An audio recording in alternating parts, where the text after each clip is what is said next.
Jadi sudah terjawab.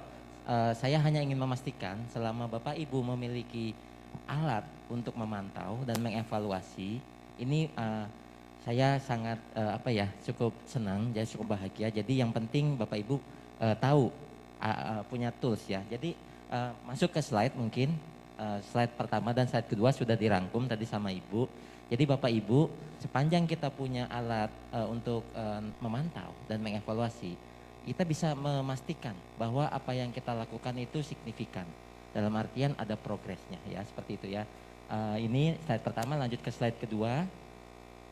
Jadi Bapak Ibu, kami di pusat ini juga menyediakan alat bagi Bapak Ibu untuk memantau dan mengevaluasi program di tingkat kabupaten kota dan tingkat kecamatan, desa, sampai tingkat yang paling rendah yaitu tingkat RT. Lanjut.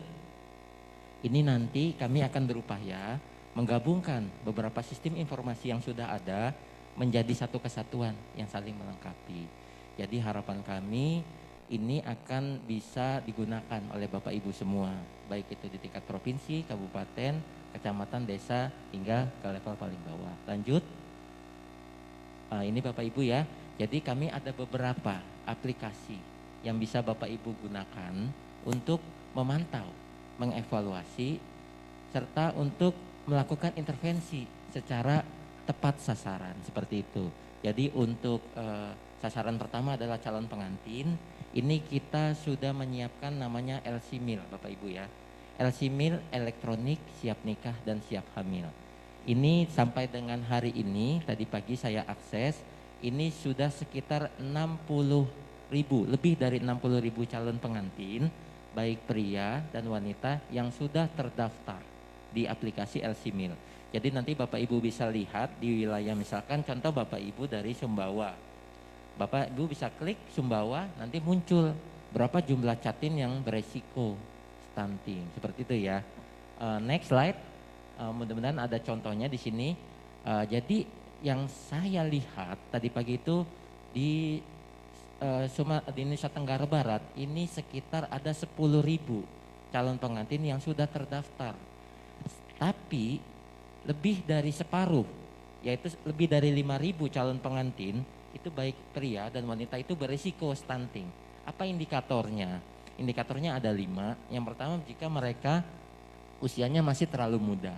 Yang kedua, jika calon pengantin wanitanya memiliki indeks massa tubuh yang lebih rendah dari 18,5, kemudian juga lingkar lengan atasnya lebih rendah dari 23,5, dan juga kadar hemoglobinnya ini lebih rendah dari 12. Jadi ada beberapa indikator yang kita bisa gunakan bahwa calon pengantin ini berisiko untuk melahirkan bayi stunting. Seperti itu ya. Harapannya datanya Ibu Bapak ini bisa akses ya, nanti minta ke BKKBN Provinsi NTB, datanya diminta. Saya mau lihat berapa calon pengantin yang berisiko stunting di wilayah saya, seperti itu.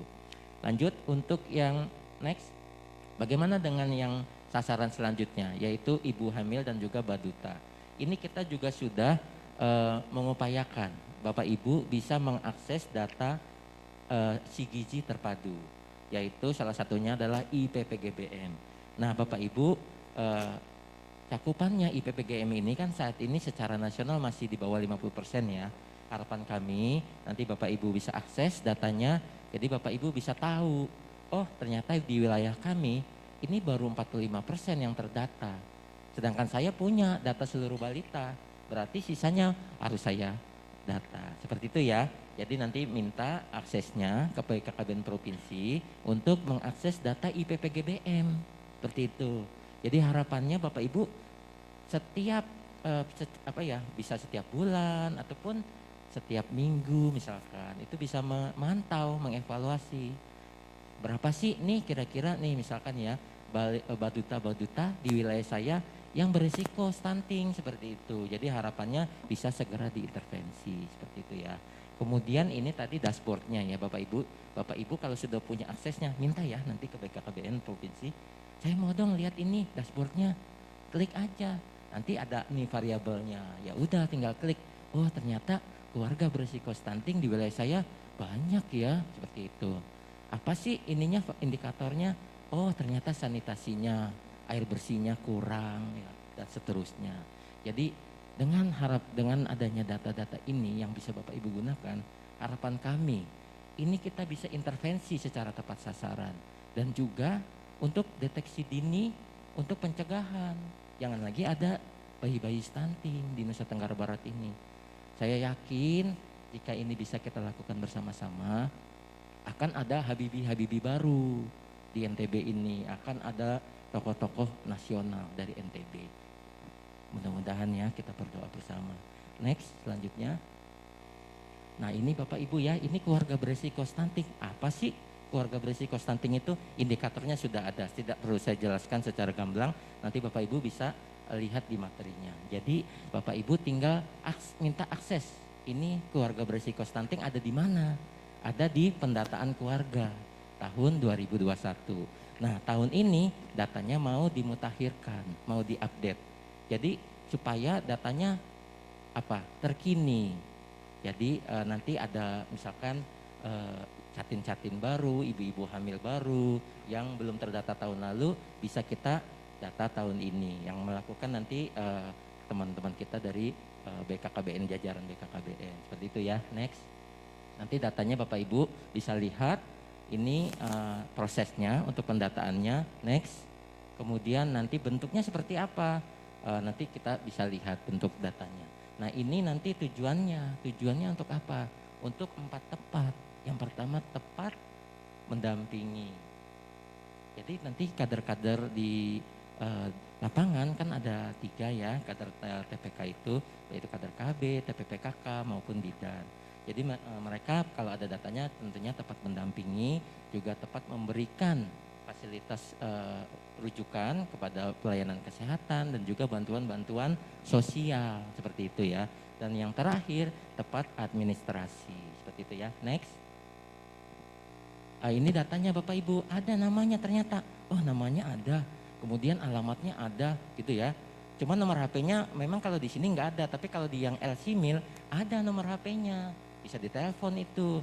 Maaf izin ini ya dengan Mbak ini misalkan menurut data berisiko stunting, nanti bisa nggak ya kita mendampingi seperti itu ya. Jadi ini ada datanya, kemudian juga ada indikatornya. Bapak Ibu apa yang kira-kira bisa kita lakukan nih, apakah sanitasinya, apakah air bersihnya, ataukah ibu hamilnya ini yang perlu kita dampingi. Next. Nah ini IPPGBM kita masih punya PR bersama-sama nih. Jadi ada 3 isu di IPPGBM si gizi terpadu. Yang pertama itu alat ukurnya. Mohon izin Bapak Ibu dari Dinas Kesehatan, kami minta tolong ini alat ukurnya kalau bisa distandarkan sesuai dengan standar minimal lah ya, supaya hasil pengukurannya juga bisa kita andalkan. Isu yang kedua adalah SDM-nya. Ini karena berbasis masyarakat, mudah-mudahan nanti kami bisa dikembangkan lah ya e-learning gitu ya, supaya masyarakat bisa tahu cara-cara mengukur yang benar seperti apa. Atau bisa juga digunakan tenaga-tenaga yang memang memiliki ilmu untuk mengukur antropometri, misalkan ahli-ahli gizi, petugas-petugas yang memiliki pengetahuan di bidang gizi seperti itu ya.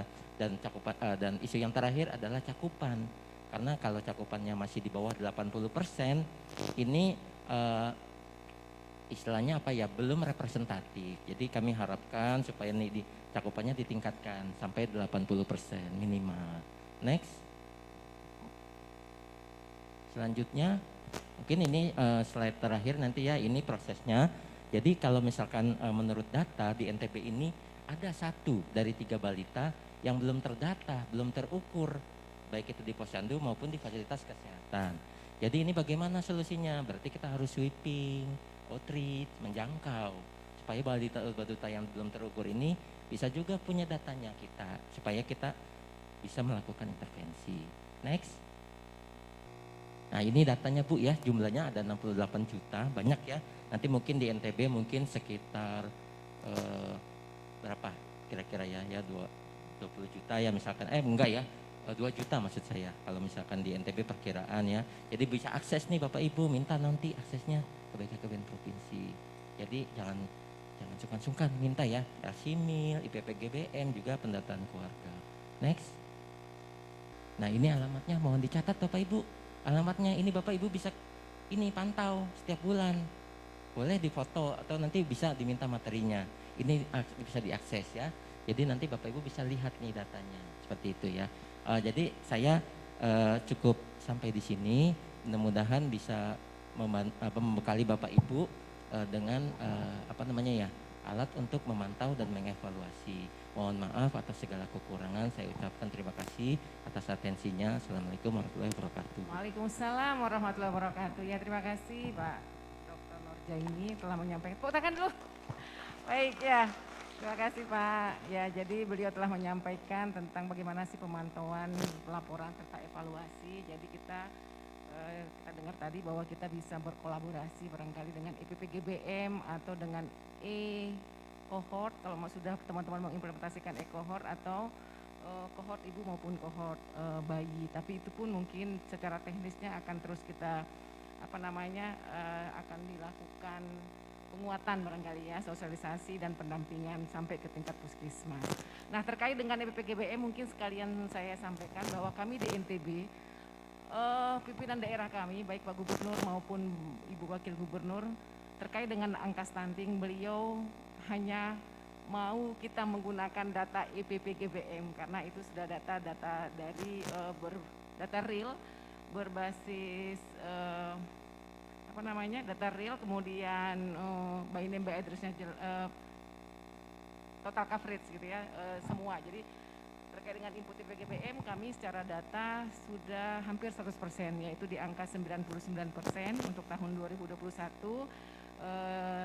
Terhadap data entry 2021 itu yang 99% kita mendapat angka stunting kita 19,23%, Bu Dr. Irma. Kemudian dengan 99% itu D per S dari balita itu sebesar 83%. Jadi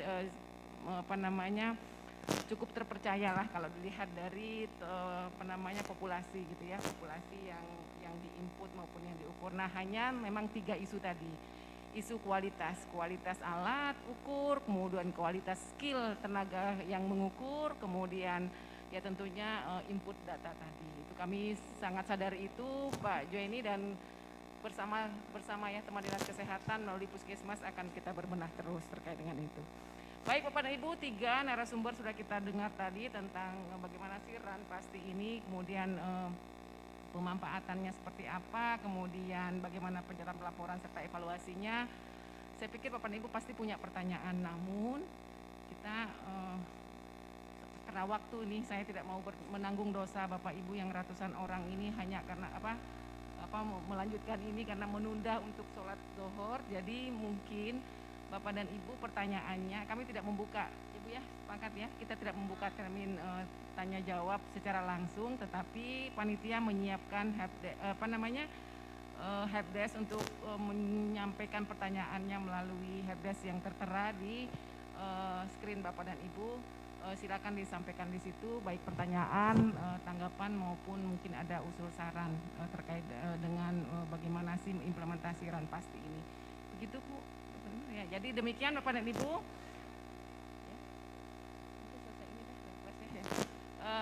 Kita cukup sampai di sini Bapak dan Ibu, dan saya mungkin tidak usah menyimpulkan karena terlalu panjang gitu ya. Hanya saya tutup dengan pantun. Tugas kita di sini adalah sekolah untuk membekali diri. Jika ada kata-kata kami yang salah, patut mohon maaf dari kami. Wassalamualaikum warahmatullahi wabarakatuh. Selamat siang. Oke, terima kasih.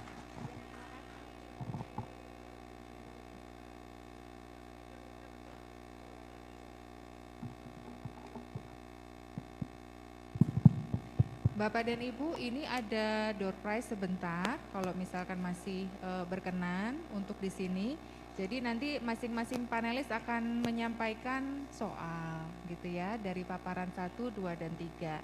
Masing-masing 2 ya, Bu Maria, Pak Jaini. Nah, nanti mohon Bapak Ibu bisa menjawab. Siapa yang benar, dia yang mendapatkan hadiah gitu ya. Dimulai dari yang tentang paparan saya dulu ya. Jadi yang pertama boleh angkat tangan bagi yang tahu, sebutkan dan jelaskan ya. berapa dan sebutkan klaster yang ada di dalam Ranpasti. Ibu dulu. Mohon nanti ada mic-nya, bisa bantu? Yang dari white ribbon ya, dari pita putih. Ada berapa dan sebutkan klaster di dalam Ranpasti. Ada 3 klaster, 1 klaster data, 2 klaster operasional, yang ketiga klaster manajerial. Siap, betul. 100% untuk Ibu ya. Terima kasih banyak, tolong kadonya disampaikan ke beliau. Satu lagi dari saya, sebutkan setidaknya ada 2 kegiatan operasional atau kegiatan strategis di dalam rencana aksi nasional. Ya, paling belakang.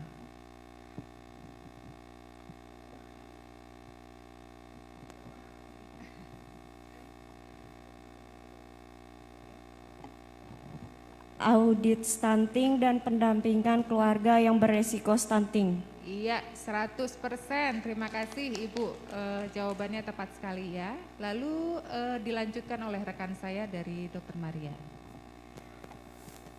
Baik, Bapak Ibu, panitia masih adakah door prize-nya? Masih? Oke, masih berapa?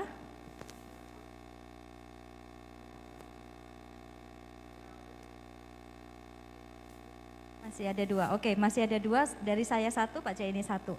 Baik, dari saya mudah Bapak Ibu, sebutkan siapa saja tim pendamping keluarga dan siapa sasarannya. Silahkan.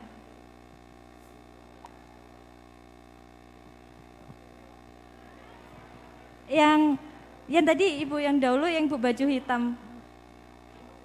Yang pertama yaitu yang terlibat di dalam tim pendamping keluarga ada 3 unsur, yaitu yang pertama tenaga nakes antara bidan atau perawat, yang kedua tim penggerak PKK desa, kemudian yang ketiga kader. Betul. Baik kader posyandu maupun kader KB. Ya, sasarannya siapa Bu? Sasarannya yaitu calon pengantin, terus ibu hamil, ibu pasca bersalin, bayi balita. 100, silakan. Terima kasih Bu. Dilanjut Pak Jaini. Pertanyaan terakhir mudah ya, jadi siapa cepat angkat tangan ya. Ini mudah sekali. Sebutkan 3 data yang bisa kita gunakan untuk memantau dan mengevaluasi. Tadi sudah saya jelaskan 3 jenis data. Siapa yang bisa? Ya, silakan. Ada 3 data untuk memantau progres stunting di daerah, yaitu terkait dengan aplikasi yang untuk Jadid, kemudian ada data untuk EPPGBM untuk memantau terkait dengan pengukuran tinggi badan, dan keluarga beresiko stunting. Yang ketiga. Ya, terima kasih. Kurang lengkap katanya Pak. Siapa yang bisa melengkapi? Siapa? Ayo, siapa yang bisa melengkapi? Boleh? Sebentar Pak, ya sudah ya. Yang kedua itu EPPGM, dan yang ketiga adalah pendataan keluarga. Elsimil.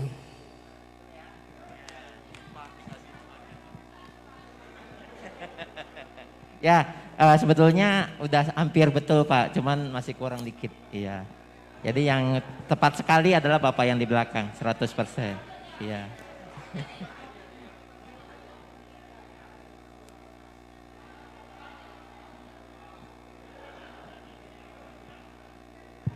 Pak Jaini di belakang masih ada keributan, itu aman?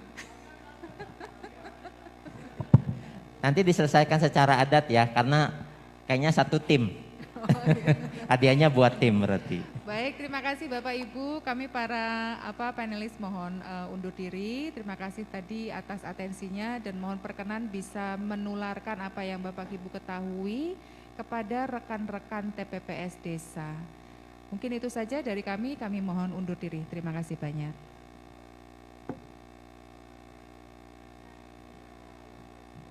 Baik, untuk Bapak Ibu diinformasikan bahwa saat ini kita akan melakukan kegiatan isoma terlebih dahulu. Jadi Bapak Ibu bisa sholat dan nanti makan siang di lantai bawah ya, di lobi, di restoran samping lobi.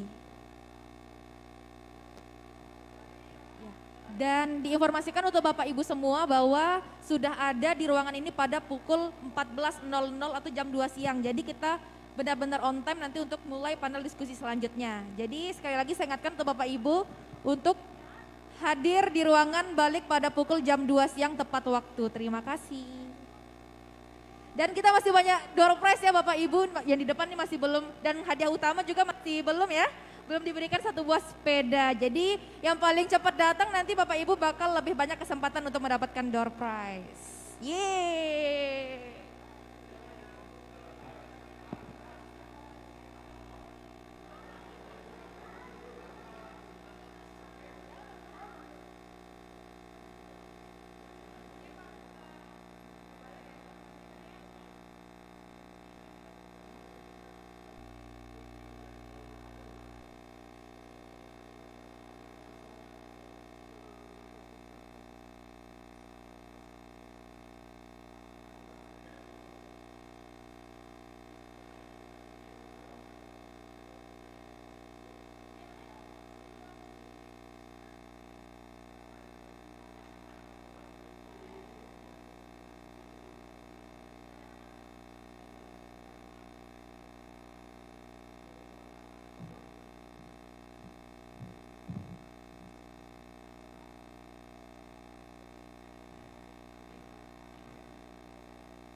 stunting harus mendapatkan perhatian serius.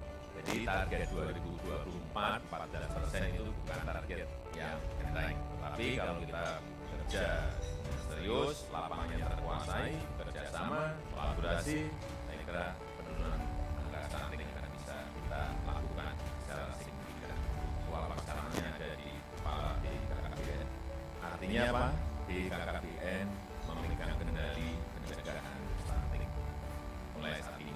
BKKBN siap menjadi penanggung jawab program nasional percepatan penurunan stunting, dan BKKBN akan bekerja melalui seluruh tenaga penyuluh dan kader yang ada di lapangan. BKKBN akan selalu bekerja sama dengan seluruh lintas sektor, organisasi masyarakat, dan juga pemerintah daerah.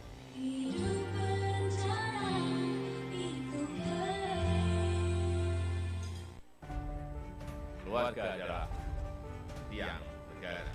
Jika setiap keluarga hidup secara berkualitas, maka Indonesia juga akan berkualitas, Indonesia juga akan sejahtera. Dan jangan lupa, di tengah keluarga yang sejahtera akan lahir keluarga yang sehat, keluarga yang cerdas.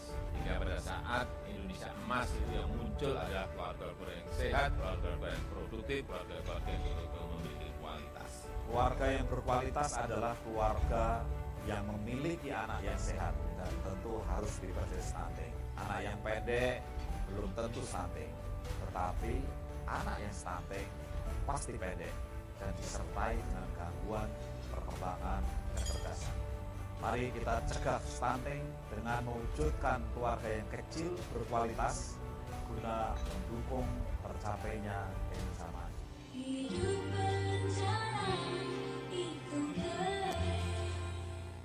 Satu dari 4 anak Indonesia mengalami gangguan pertumbuhan yang disebut dengan stunting. Stunting menyebabkan anak gagal tumbuh, pendek, kurang cerdas, dan berisiko terkena beberapa penyakit. Stunting terjadi sejak dari dalam kandungan. Ingat, kekurangan gizi dan anemia sejak remaja berpengaruh terhadap stunting, kehamilan tanpa persiapan yang matang, serta pola asuh yang salah.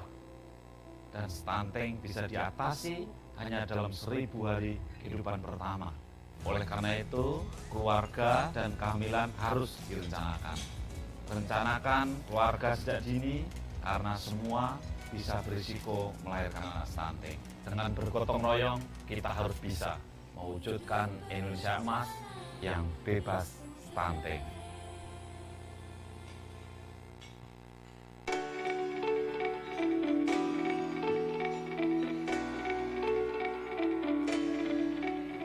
Semua keluarga Indonesia bisa berisiko stunting. Kondisi ini dapat berdampak pada generasi penerus bangsa di masa depan.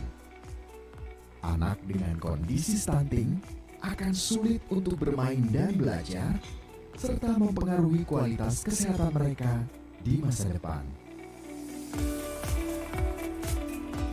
BKKBN melakukan penajaman target sasaran intervensi dari calon pengantin, janin, dan bayi dalam 1000 hari pertama kehidupan ibu hamil dan masa interval.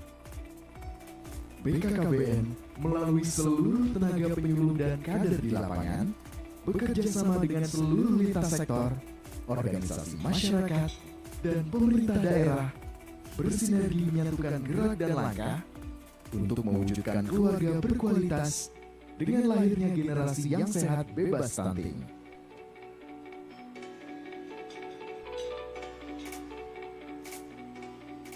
BKKBN membuat 10 pokok perubahan program kerja untuk mengawal ibu hamil dan mendampingi keluarga Indonesia dalam setiap aspek kehidupan yang dilakukan dengan cara pendataan dan penapisan, pendampingan, pemantauan, dan audit kasus. BKKBN ditugaskan sebagai lembaga yang bertanggung jawab dalam penanganan COVID-19 pada ibu hamil, ibu menyusui, anak usia 12-18 tahun. Untuk itu, dalam momentum Hari Keluarga Nasional, akan dimulai program vaksinasi bagi kelompok sasaran tersebut. Program vaksinasi ini telah melalui uji klinis telah ada diskusi para ahli serta lembaga yang berwenang untuk memastikan bahwa pemberian vaksin ini aman dan merupakan upaya preventif dalam menghadapi COVID-19.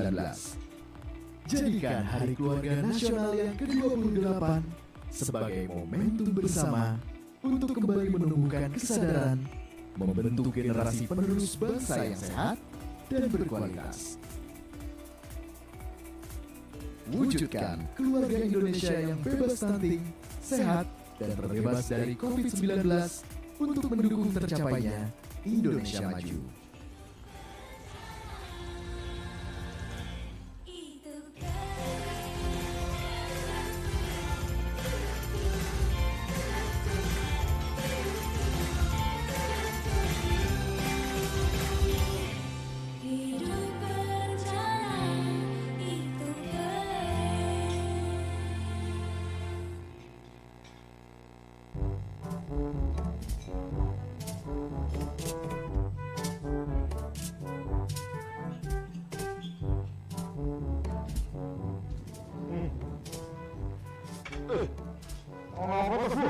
Gerasah gerusuk gitu ah.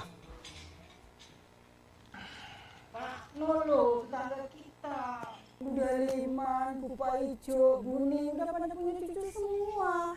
Lah kita kapan Pak? Butuh pengen banget loh punya cucu. Gak ada angin, gak ada hujan, kok tiba-tiba Bu ngomong begini loh? Ada apa? Waalaikumsalam. Udah pulang, Neng? Udah sih Pak, sedihnya buru-buru dikawinin aja. Yalah Bu. Lah kamu itu buat samain nama kambing apa? Mau mikir yang panjang toh Bu. Wah, Ibu tuh ngiri loh ngeliat Bu Daliman hari-hari gendong cucu, mamerin tetangga kiri kanan. Gini loh Pak ngomongnya, nih cucuku loh udah bisa merangkak sendiri, belajar makan sendiri. Ih, sebel. Bu Daliman kan emang orangnya begitu. Bu Ibu nggak usah ngiri-ngiri segala toh. Anak kita Dewi itu kan baru mau lulus SMP Bu, masih jauh jangkauannya untuk menikah, masih pengen urusin sekolah dan lain-lain. Bapak itu juga pengen si Dewi itu biar kuliah dulu. Bapak pengen lihat dia jadi sarjana dulu. Lagian kalau Dewi hamil terus melahirkannya susah gimana? Ya toh? Lah, Bapak kok nyumpainnya malah begitu Nggak sih? nyumpain Bu, realita memang begitu. Anak sekecil itu belum bisa dipaksakan untuk menikah Bu. Kamu jangan egois begitu toh. Lah terus gimana Pak? Ibu tuh pengen banget loh ngomong baik. Sini, Ibu bener pengen banget ngomong bayi. Bapak kawin lagi ya? Saya nyatakan hindari kawin usia muda dan marilah kita bimbing anak turunan kita menjadi anak yang sehat dan keluarga yang sejahtera. Hidup berencana itu keren. Stunting merupakan kondisi fisik anak yang berperawakan pendek dibandingkan dengan anak seusianya. Tapi tenang, belum tentu semua anak yang terlihat pendek itu mengalami stunting. Bisa jadi itu hanya faktor keturunan keluarga atau kekurangan gizi dan vitamin. Nah, kesimpulannya, perawakan pendek akibat kurang gizi dalam jangka waktu lama itulah yang disebut stunting. Selain bertubuh pendek, ternyata stunting juga berpengaruh langsung kepada kesehatan. Daya tahan tubuh rendah, gampang sakit, dan anak menjadi turun kecerdasannya. Contohnya di sekolah, ketika anak lain aktif belajar, anak stunting akan merasa minder karena merasa tidak pintar dibandingkan anak lainnya. Begitupun ketika dewasa, anak stunting akan mudah mengalami penyakit serius, diantaranya kegemukan, diabetes, jantung koroner, sampai keropos tulang. Ternyata ngeri juga ya dampaknya. Lalu pertanyaannya adalah, apakah stunting bisa disembuhkan? Yuk kita sama-sama simak infonya. Faktanya 1 dari 3 balita di Indonesia menderita stunting. Artinya stunting sifatnya permanen, tidak bisa disembuhkan jika sudah dialami oleh balita. Namun stunting bisa dicegah hanya sampai usia 2 tahun saja atau 1000 hari pertama kehidupan. Kenapa hanya sampai 2 tahun? Singkatnya karena otak anak di usia 2 tahun sedang dalam periode emas yang sedang berkembang pesat-pesatnya, sehingga rawan terkena gangguan perkembangan di otak yang sulit diperbaiki. Nah, untuk itu saya dan keluarga sudah menerapkan pola hidup sehat untuk pencegahan stunting pada anak.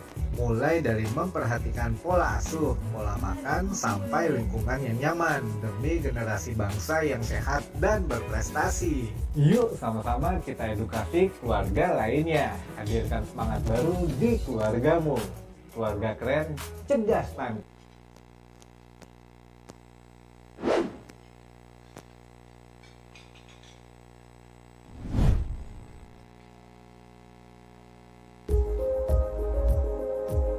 Pencegahan stunting dimulai dari keluarga. Apa itu stunting? Stunting adalah kondisi gagal tumbuh anak balita akibat dari kekurangan gizi kronis, terutama dalam 1000 hari pertama kehidupan. Indonesia adalah negara keempat di dunia dengan jumlah balita stunting tertinggi. Stunting dapat terjadi karena anak kekurangan gizi sejak dalam kandungan dan awal masa pertumbuhan, terkena infeksi berulang, serta tumbuh dalam sanitasi yang buruk. Apa saja sih dampak stunting?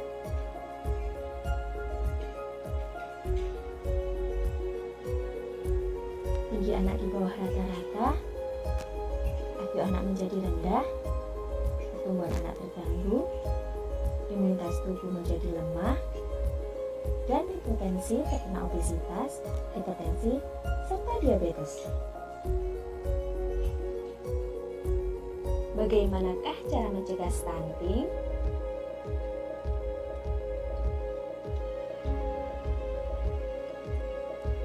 Pencegahan stunting dapat dimulai dari keluarga melalui gerakan 1000 HPK, yaitu 27 hari selama kehamilan dan 730 hari pada 2 tahun pertama kehidupan anak. Cara mengoptimalkan pengasuhan 1000 HPK. Yang pertama, pada masa kehamilan terdiri dari banyak mengkonsumsi makanan yang mengandung asam folat dan zat besi, konsumsi tablet tambah darah setiap hari, persalinan oleh tenaga kesehatan, ikut kelas ibu hamil dan bina keluarga balita. Kedua, pada masa 2 tahun kehidupan pertama anak terdiri dari berikan ASI eksklusif pada bayi usia 0-6 bulan, berikan MPASI yang bergizi, pantau tumbuh kembang anak, dan pemberian imunisasi dasar lengkap. Pemerintah melalui BKKBN mempunyai program Bina Keluarga Balita untuk mencegah dan menurunkan angka stunting di Indonesia. Ingat, usia 0-2 tahun adalah usia keemasan balita. Jangan lewatkan masa ini agar tumbuh anak menjadi optimal. Jadilah orang tua hebat melalui gerakan 1000 HPK agar masa anak terjaga.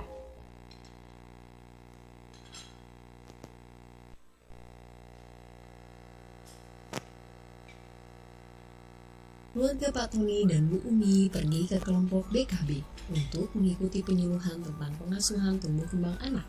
Sesampainya di BKB, kader melakukan penyuluhan dan pengisian KKA. Mari sekarang kita lihat KKA masing-masing. Pertama, pada lembar depan KKA terdapat isian nama anak. Kemudian, beri kartu KKA ke halaman belakang. Kedua, ada kolom identitas anak dan orang tua. Ibu harus mengisi lengkap identitas ibu dan anak ibu.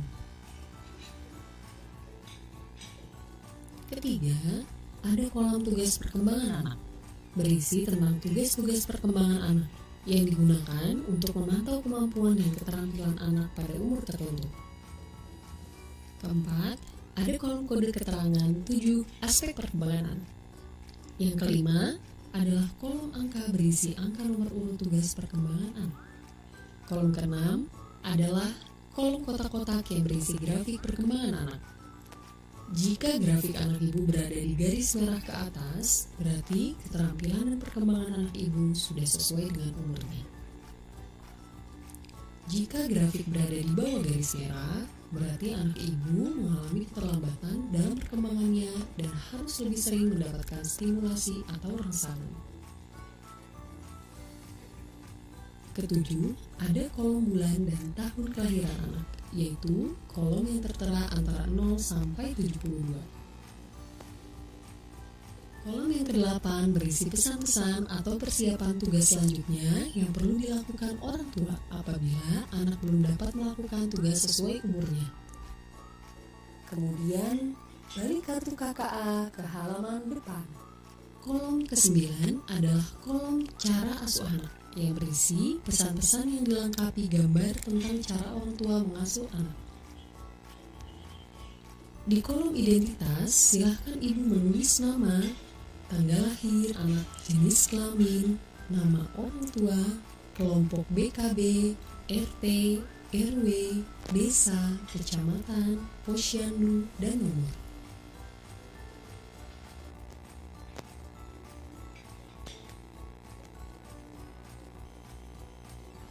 Sukma lahir pada tanggal 13 Mei 2018, datang ke kelompok BKB untuk pertama kali pada bulan April 2020. Berarti umur Sukma adalah 23 bulan. Orang tua harus mengisi pada kolom umur sampai 23 bulan. Untuk mengetahui tugas pokok anak pada usia 23 bulan tersebut, maka tetapkan 1 bulan sebelum usia anak sekarang, yaitu 22 bulan. Tugas perkembangan anak yang semestinya dapat diketahui dengan cara memberikan titik potong antara garis datar yang berada langsung di bawah garis merah. Beri tanda silang. Dari tanda silang ini ditarik garis datar ke kiri untuk menentukan tugas tersebut. Maka akan didapat tugas nomor 19, yaitu bisa makan sendiri dengan sendok. Kemudian ditanyakan, apakah Sukma bisa makan sendiri dengan sendok? Jika jawaban sudah, maka ditanya lagi, pada usia berapa Sukma bisa makan sendiri dengan sendok? Sukma bisa makan sendiri dengan sendok di usia 19 bulan. Maka diberikan tanda titik pada perpotongan tugas nomor 19 dengan umur 19 bulan. Berikan tanda silang pada tugas perkembangan nomor 19. Selanjutnya, tanyakan tugas perkembangan sampai nomor 23 sesuai dengan usia anak ketika datang ke kelompok BKB. Lanjutkan pertanyaan ke tugas berikutnya, nomor 20. Apakah Sukma sudah bisa mengucapkan kalimat terdiri dari 2 kata? Jika sudah, pada usia berapa Sukma bisa melakukannya? Sukma bisa mengucapkan kalimat terdiri dari 2 kata pada usia 20 bulan. Maka diberikan tanda titik pada perpotongan tugas nomor 20 dengan umur 20 bulan. Berikan tanda silang pada tugas perkembangan nomor 20. Lanjutkan pertanyaan ke tugas berikutnya nomor 21. Apakah Sukma sudah bisa mengenal 3 gambar dan menyebutkan namanya? Jika sudah, pada usia berapa Sukma bisa melakukannya? Sukma bisa mengenal 3 gambar dan menyebut namanya pada usia 21 bulan. Maka diberikan tanda titik pada perpotongan pada tugas nomor 21 dengan umur 21 bulan. Berikan tanda silang pada tugas perkembangan nomor 21. Lanjutkan pertanyaan ke tugas berikutnya nomor 22. Apakah Sukma sudah bisa menyusun ke atas 5 buah benda tanpa jatuh? Jika sudah, pada usia berapa Sukma bisa melakukannya? Sukma bisa menyusun ke atas 5 buah benda tanpa jatuh pada usia 22 bulan. Maka diberikan tanda titik pada perpotongan pada tugas nomor 22 dengan umur 22 bulan. Berikan tanda silang pada tugas perkembangan nomor 22. Lanjutkan pertanyaan ke tugas berikutnya nomor 23. Apakah Sukma sudah bisa mengatakan kalau ingin kencing atau berak? Jika sudah, pada usia berapa Sukma bisa melakukannya? Sukma bisa mengatakan kalau ingin kencing atau berak pada usia 23 bulan. Maka diberikan tanda titik pada perpotongan pada tugas nomor 23 dengan umur 23 bulan. Berikan tanda silang pada tugas perkembangan nomor 23. Kemudian titik-titik perpotongan dari tugas perkembangan 19 sampai 23 dibuat garis sehingga menunjukkan grafik perkembangan Sukma dari umur 19 sampai 23 bulan.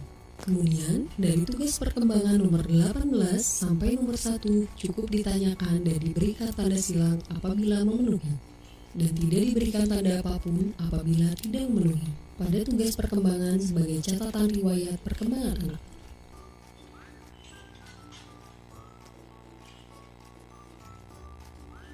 Jika Sukma belum bisa makan sendiri dengan sendok pada usia 22 bulan, beri silang pada perpotongan antara tugas nomor 19 dan usia 22 bulan.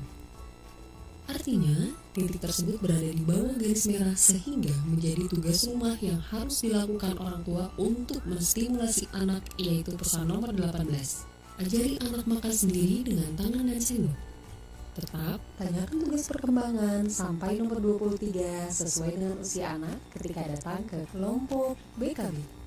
Kemudian, dari tugas perkembangan nomor 18 sampai nomor 1 cukup ditanyakan dan diberikan tanda silang apabila memenuhi, dan tidak diberikan tanda apapun apabila tidak memenuhi. Pada tugas perkembangan sebagai catatan riwayat perkembangan anak.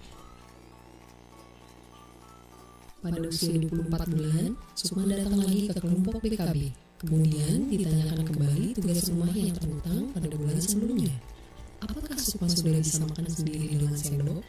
Jika sudah bisa makan sendiri dengan sendok, beri tanda silang pada tugas perkembangan nomor 19.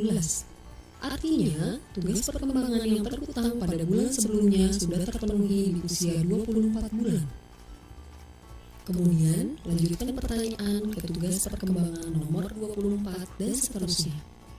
Jika tidak bisa makan sendiri dengan sendok, maka tetap menjadi tugas terhutang sehingga Sukma tetap diberikan tugas rumah seperti bulan sebelumnya. Kemudian, Sukma datang lagi pada bulan berikutnya yaitu usia 25 bulan. Selanjutnya, tanyakan lagi tugas perkembangan pada usia sebelumnya. Apakah Sukma sudah bisa makan sendiri dengan sendok? Jika Sukma sudah bisa, maka lanjutkan tugas perkembangan berikutnya. Beri tanda silang pada tugas perkembangan nomor 19. Artinya, tugas perkembangan yang terhutang pada bulan sebelumnya sudah terpenuhi di usia 25 bulan.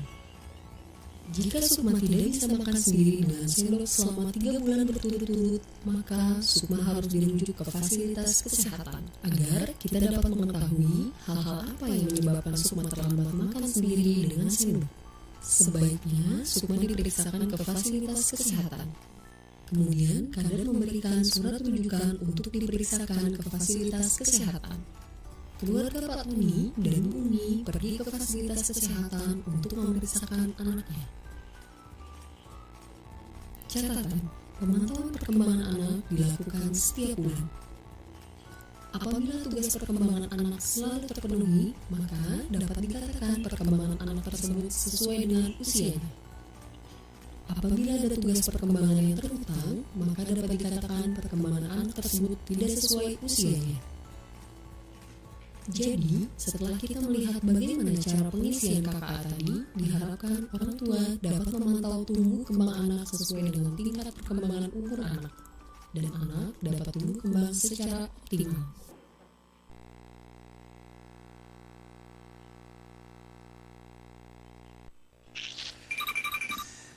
What's up guys?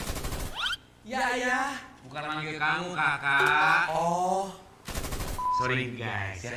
Sekarang Anda mau unboxing sebuah barang yang istimewa. Ya, biasa. Bukan gajah.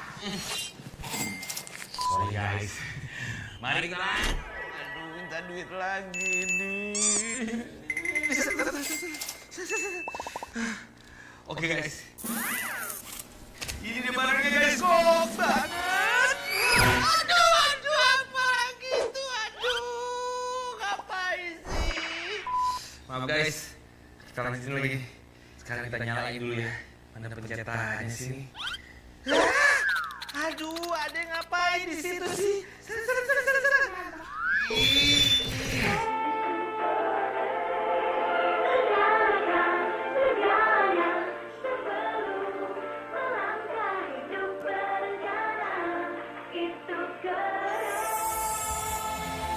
Hidup berencana itu keren.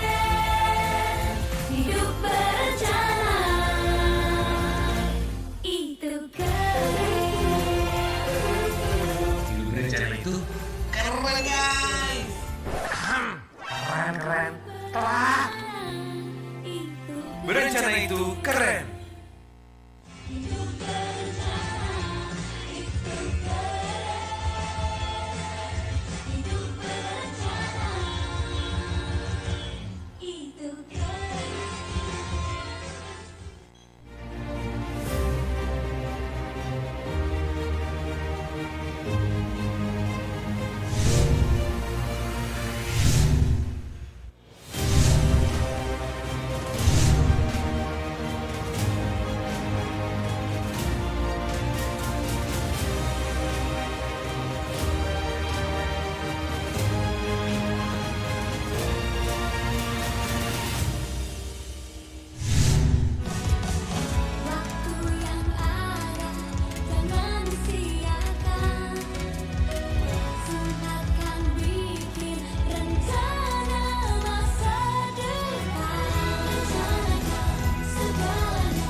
perhatian serius.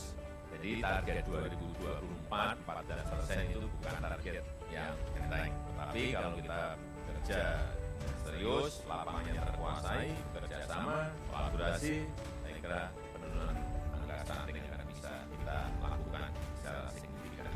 Pelaksanaannya ada di kepala BKKBN. Artinya apa?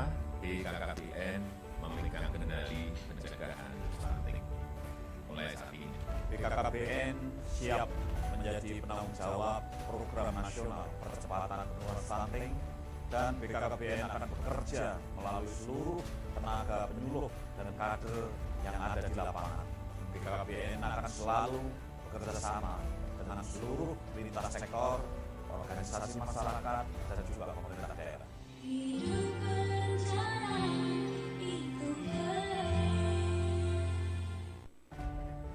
Keluarga adalah tiang negara. Jika setiap keluarga hidup secara berkualitas, maka Indonesia juga akan berkualitas, Indonesia juga akan sejahtera. Dan jangan lupa, di tengah keluarga yang sejahtera akan lahir keluarga yang sehat, keluarga yang cerdas. Hingga pada saat Indonesia emas itu yang muncul adalah keluarga-keluarga yang sehat, keluarga-keluarga yang produktif, keluarga-keluarga yang betul-betul memiliki kualitas. Keluarga yang berkualitas adalah keluarga yang memiliki anak yang sehat dan tentu harus diberi stunting. Anak yang pendek belum tentu stunting, tetapi anak yang stunting pasti pendek dan disertai dengan gangguan perkembangan kecerdasan. Mari kita cegah stunting dengan mewujudkan keluarga yang kecil berkualitas guna mendukung tercapainya Indonesia Maju.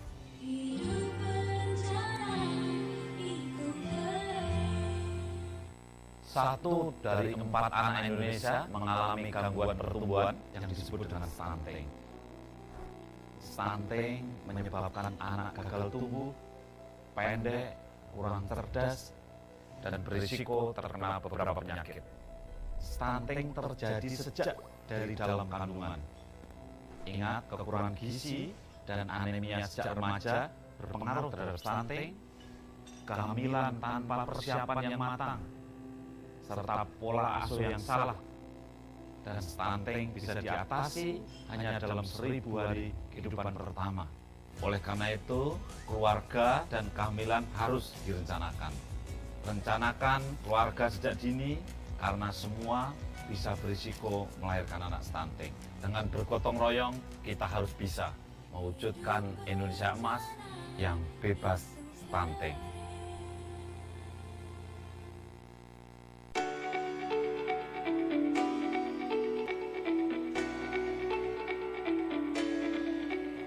Semua keluarga Indonesia bisa berisiko stunting. Kondisi ini dapat berdampak pada generasi penerus bangsa di masa depan. Anak dengan kondisi stunting akan sulit untuk bermain dan belajar, serta mempengaruhi kualitas kesehatan mereka di masa depan.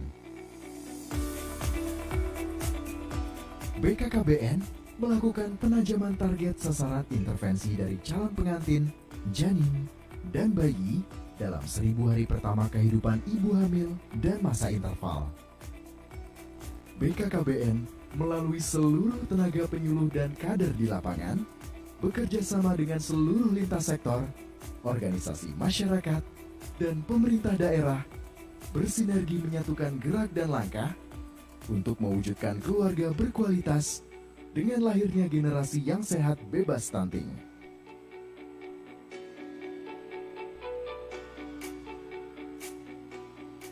BKKBN membuat 10 pokok perubahan program kerja untuk mengawal ibu hamil dan mendampingi keluarga Indonesia dalam setiap aspek kehidupan yang dilakukan dengan cara pendataan dan penapisan, pendampingan, pemantauan, dan audit kasus.